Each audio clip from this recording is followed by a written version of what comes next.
नहीं थम रहा महाराष्ट्र में हिंदी भाषा पर विवाद। उत्तर भारतीयों को बनाया जा रहा अब लोकल ट्रेन में भी शिकार। सामने आई ऐसी खबर, भड़क उठा बीजेपी नेताओं का गुस्सा।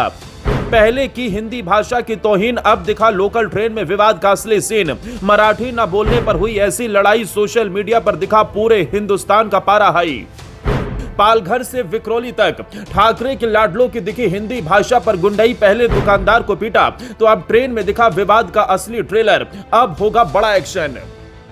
महाराष्ट्र में हिंदी भाषा पर विवाद थमने का नाम नहीं ले रहा।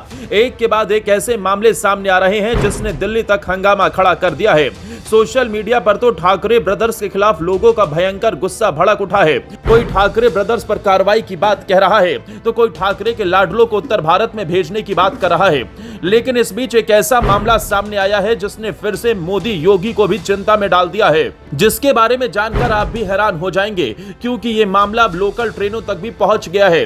दरअसल मुंबई की लोकल ट्रेन में एक मामूली सीट को लेकर शुरू हुआ विवाद अब बड़ा भाषाई मुद्दा बन गया है। खबरों की माने तो सेंट्रल लाइन के एक डिब्बे में सीट को लेकर महिला की आम झड़प हो रही थी। तभी एक महिला की आवाज पूरे डिब्बे को कपा गई, क्योंकि उसने सीधा बोला कि अगर मुंबई में रहना है तो मराठी बोलो वरना बाहर निकलो।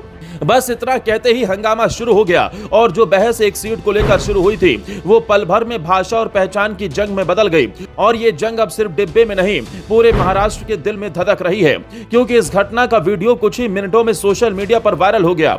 वायरल वीडियो में 6 से 7 महिलाएं बहस करती दिख रही हैं, लेकिन एक महिला की आवाज ने लड़ाई में घी डालने का काम किया।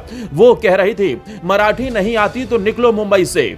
महिलाओं के चेहरों पर हैरानी थी, गुस्सा था और डर भी, लेकिन सबसे ज्यादा थी वो विचारधारा जो ये बताना चाहती है कि मुंबई सिर्फ मराठियों की है।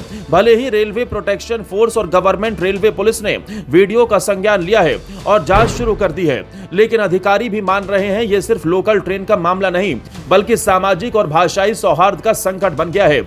इसके साथ ही सोशल मीडिया पर तो जैसे ही ये वीडियो सामने आया, लोग राज ठाकरे को कोसने लग गए। उनका कहना था कि राज ठाकरे का ये फैलाया हुआ जहर है, इस पर कार्रवाई होनी चाहिए, क्योंकि ये पहला मामला नहीं है। इससे पहले ठाणे में स्ट्रीट फूड विक्रेता को मारा गया क्योंकि वो मराठी में जवाब नहीं दे सका। पाल भर में प्रवासी ऑटो चालक की पिटाई। विक्रोली में दुकानदार को व्हाट्सएप स्टेटस के लिए पीटा गया और सुशील केडिया के ऑफिस में ईंटें फेंककर की गई तोड़फोड़, क्योंकि उन्होंने मराठी सीखने से मना किया। इस घटना के पीछे राज ठाकरे के कार्यकर्ताओं को कसूरवार बताया गया है, क्योंकि राज ठाकरे पहले ही कह चुके हैं मुंबई में रहना है तो मराठी बोलनी ही होगी। और अब लोकल ट्रेन की यह घटना उनके पुराने बयानों को फिर से फोकस में ले आई है।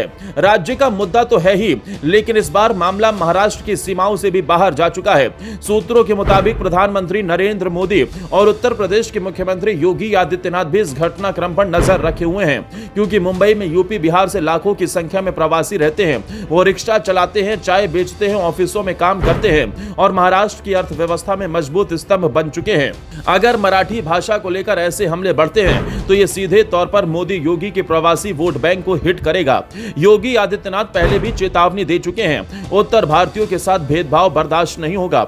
और मोदी सरकार की नीति भी साफ है, भारत में कहीं कोई भी जाकर बस सकता है, ये उसका संवैधानिक अधिकार है। ये खतरा सिर्फ महाराष्ट्र का नहीं, ये भारत की अखंडता का इम्तिहान है, जिसने सोशल मीडिया पर हंगामा खड़ा कर दिया है। अगर ये ट्रेंड यूं ही चलता रहा तो देश की सबसे बड़ी आर्थिक राजधानी एक भाषाई युद्ध भूमि में तब्दील हो सकती है।